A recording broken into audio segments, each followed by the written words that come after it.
ಧನುರ್ರಾಶಿ ಹೊಸ ಆದಾಯದ ಮೂಲಗಳು ನಿಮ್ಮ ಅಭಿವೃದ್ಧಿಯನ್ನು ಹೆಚ್ಚು ಮಾಡುತ್ತೆ. ಬೇರೆ ಬೇರೆ ರೀತಿಯಲ್ಲಿ ಆದಾಯಗಳು ನಿಮಗೆ ಬರಲಿಕ್ಕೆ ಪ್ರಾರಂಭವಾದರೆ ನಿಮ್ಮ ಅಭಿವೃದ್ಧಿ ಅಂತಕ್ಕಂಥದ್ದು ತನ್ನಿಂದ ತಾನೇ ಬೆಳೀತಾ ಹೋಗುತ್ತೆ. ತುಂಬ ಅಗತ್ಯವಾಗಿರತಕ್ಕಂತಹ ವಿಚಾರಗಳನ್ನು ಸ್ನೇಹಿತರ ಜೊತೆಯಲ್ಲಿ ಹಂಚಿಕೊಳ್ಳಿ.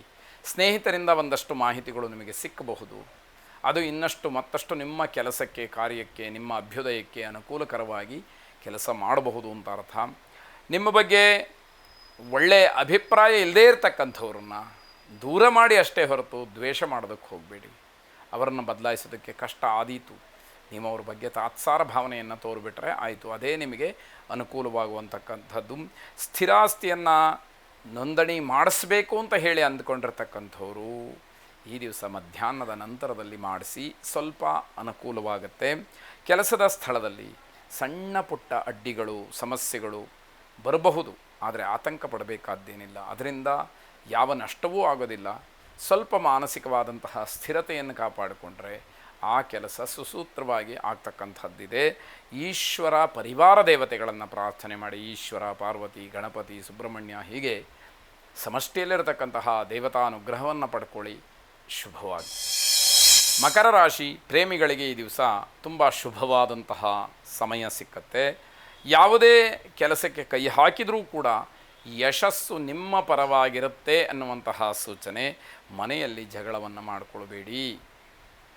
ಯಾವುದೋ ಖುಷಿಯಲ್ಲಿ ಯಾವುದೋ ಮಾತು ಬರುತ್ತೆ, ಅದಕ್ಕೆ ಇನ್ಯಾರೋ ಒಬ್ಬರು ತುಂಬ ಗಾಂಭೀರ್ಯತೆಯನ್ನು ಅಥವಾ ತುಂಬ ದೊಡ್ಡದಾಗಿ ಯೋಚನೆಯನ್ನು ಮಾಡ್ತಾ ಅದರ ಬಗ್ಗೆ ವಾದ ವಿವಾದಗಳನ್ನು ಮಾಡಿಕೊಂಡು ಜಗಳಕ್ಕೆ ಅವಕಾಶವನ್ನು ಮಾಡಬೇಡಿ ಅಂತ ಅರ್ಥ.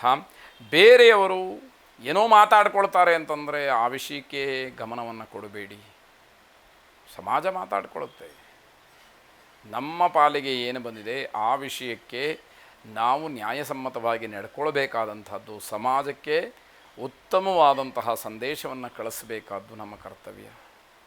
ಅಲ್ಲಿ ಯಾವ ಚ್ಯುತಿಯು ಬರದೇ ಇರೋ ಹಾಗೆ ನೀವು ನೋಡ್ಕೊಳ್ಬೇಕಾದಂಥದ್ದು. ವ್ಯಾಪಾರ ವ್ಯವಹಾರಾದಿಗಳಲ್ಲಿ ಲಾಭವನ್ನು ಗಳಿಸಬಹುದು. ಭೂ ವ್ಯವಹಾರವನ್ನು ಮಾಡ್ತಕ್ಕಂಥವರು ಸಾಯಂಕಾಲದ ನಂತರದಲ್ಲಿ ವ್ಯವಹಾರವನ್ನು ಇಟ್ಟುಕೊಂಡ್ರೆ ಶುಭವಾಗತ್ತೆ ಅನ್ನುವಂತಹ ಸೂಚನೆ. ದುರ್ಗಾದೇವಿಯನ್ನು ಪ್ರಾರ್ಥನೆ ಮಾಡಿ. ಜಯಂತಿ ಮಂಗಲಾ ಕಾಳಿ ಭದ್ರಕಾಳಿ ಕಪಾಲಿನಿ ದುರ್ಗಾ ಕ್ಷಮಾ ಶಿವ ಧಾತ್ರಿ ಸ್ವಾಹ ಸ್ವಧಾ ನಮೋಸ್ತುತೆ ಎಂಬುದಾಗಿ 12 ಸಲ ಹೇಳಿಕೊಳ್ಳಿ. ಶುಭವಾಗಿ. ಕುಂಭರಾಶಿ ಯಾವುದೇ ಕೆಲಸ ಮಾಡಬೇಕಾದರೂ ಕೂಡ ಇರುವಂತಹ ಸಮಯದಲ್ಲಿ ಬಹಳ ನಿಧಾನವಾಗಿ ಆಲೋಚನೆ ಮಾಡಿ ಆ ಕೆಲಸವನ್ನು ಪೂರೈಸಿ. ಆತುರವೂ ಬೇಡ, ವಿವೇಚನೆ ಇಲ್ಲದೆ ಇರತಕ್ಕಂತಹ ಕೆಲಸವೂ ಬೇಡ. ಇದು ಎರಡನ್ನು ಸರಿಯಾಗಿ ಅನುಸರಿಸಿಬಿಟ್ರೆ ನಿಮಗೆ ಶುಭ ಅನ್ನುವಂಥದ್ದಿದೆ. ವಿದ್ಯಾರ್ಥಿಗಳು ತಮ್ಮ ಕರ್ತವ್ಯ ಲೋಪದಿಂದ ಬೇಸರಗೊಳ್ತಕ್ಕಂತಹ ಸಾಧ್ಯತೆ ಇದೆ. ಯಾವ ಕೆಲಸವನ್ನು ಜವಾಬ್ದಾರಿಯುತವಾಗಿ ಮಾಡಬೇಕು ಆ ಕೆಲಸವನ್ನು ಬಿಡೋದು, ಅಥವಾ ಬೇಜವಾಬ್ದಾರಿಯಿಂದ ಆ ಕೆಲಸವನ್ನು ಮಾಡೋದು, ಒಟ್ಟಾರೆ ಆಯಿತು ಅಂತ ಅನಿಸೋದು, ಇದರಿಂದ ತುಂಬ ಬೇಸರ ಪಡ್ತೀರಿ, ನೋವನ್ನು ಪಡ್ತೀರಿ. ಕೆಲಸ ಆದ ಮೇಲೆ ಬದಲಾಯಿಸಲಿಕ್ಕೆ ಬರುವುದಿಲ್ಲ, ಇದು ಗೊತ್ತಿರಲಿ ಅನ್ನುವಂಥದ್ದು. ವಿದ್ಯಾರ್ಥಿಗಳು ತಮ್ಮ ಜವಾಬ್ದಾರಿ ಕೆಲಸಕ್ಕೆ ತುಂಬ ಆತುರವಾಗಿ ಮುಂದುವರಿತಕ್ಕಂಥದ್ದು. ಆಗ ಕೆಲಸದ ಗುಣಮಟ್ಟವನ್ನು ಕಾಪಾಡ್ಕೊಳ್ಳೋಕ್ಕಾಗೋದಿಲ್ಲ. ಹಾಗಂತ ತಡ ಮಾಡೋದು ಒಳ್ಳೆಯದಾ ಅಂತ ಕೇಳಿದರೆ ಖಂಡಿತ ಅಲ್ಲ. ಸಕಾಲದಲ್ಲಿ ಯಾವ ಕೆಲಸವನ್ನು ಹೇಗೆ ಮಾಡಬೇಕು ಅಷ್ಟು ಗುಣಮಟ್ಟದಲ್ಲಿ ಆ ಕೆಲಸವನ್ನು ಮಾಡಿ ಪೂರೈಸಬೇಕು ಅನ್ನುವಂಥದ್ದು. ಹಿರಿಯರು ನಿಮ್ಮ ಮೇಲೆ ಕೋಪ ಮಾಡಿಕೊಳ್ತಾರೆ. ಯಾಕೆ ಅಂತಂದರೆ ಇವತ್ತಿನ ವಾತಾವರಣಕ್ಕೆ ಅನುಗುಣವಾಗಿ ನೀವು ನಡ್ಕೊಂಡಾಗ ಹಿರಿಯರು ಅದನ್ನೆಲ್ಲ ಒಪ್ಪಿಕೊಳ್ಳೋದಕ್ಕೆ ಸಾಧ್ಯ ಆಗೋದಿಲ್ಲ.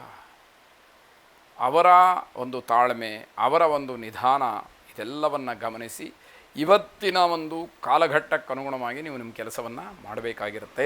ನೌಕರರಿಗೆ ಸ್ವಲ್ಪ ಮಟ್ಟಿಗೆ ಕಿರಿಕಿರಿ ಆಗ್ತಕ್ಕಂಥದ್ದಿದೆ. ಮಾನಸಿಕವಾದಂತಹ ಸಮಾಧಾನ ಏನಿದೆ ಅದು ಬಹಳ ಮುಖ್ಯವಾದಂಥದ್ದು. ಅಕ್ಕಪಕ್ಕದವರ ಜೊತೆಯಲ್ಲಿ ಜಗಳವನ್ನು ಮಾಡಿಕೊಳ್ಬೇಡಿ. ಅದು ಎಲ್ಲಾದರೂ ದ್ವೇಷಕ್ಕೆ ತಿರುಗ್ತು ಅಂತಾದರೆ ತುಂಬ ಕಷ್ಟವನ್ನು ಅನುಭವಿಸಬೇಕಾಗುತ್ತೆ. ಆಂಜನೇಯ ಸ್ವಾಮಿಯನ್ನು ವಿಶೇಷವಾಗಿ ಪ್ರಾರ್ಥನೆ ಮಾಡಿ. ಬುದ್ಧಿರ್ಬಲಂ ಯಶೋಧೈರ್ಯಂ ನಿರ್ಭಯತ್ವಮರೋಗತ ಅಜಾಡ್ಯಂ ವಾಕ್ಪಟುತ್ವಂಚ ಹನುಮಾತ್ ಸ್ಮರಣಾತ್ ಭವೇತ್ ಎಂಬುದಾಗಿ 11 ಸಲ ಪಠನೆ ಮಾಡಿ ಆಂಜನೇಯ ಸ್ವಾಮಿಯ ಪ್ರೀತಿಗೆ ಪಾತ್ರರಾಗಿ. ಶುಭವಾಗಿ. ಕೊನೆಯದಾಗಿ ಮೀನರಾಶಿ ವ್ಯಾಪಾರ ವ್ಯವಹಾರಾದಿಗಳಲ್ಲಿ ಹೆಚ್ಚಿನ ಲಾಭವನ್ನು ಪಡ್ಕೊಳ್ತಕ್ಕಂತಹ ಸೂಚನೆ ಇದೆ.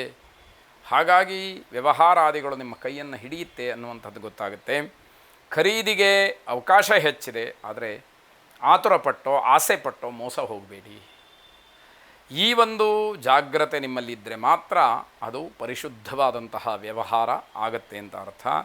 ಆಹಾರದ ವ್ಯತ್ಯಾಸದಿಂದ ಆರೋಗ್ಯದಲ್ಲಿ ಸಣ್ಣ ಪುಟ್ಟ ಬದಲಾವಣೆಗಳು ವ್ಯತ್ಯಾಸಗಳು ಆಗುವ ಸಾಧ್ಯತೆಗಳು ಹೆಚ್ಚಾಗಿದೆ.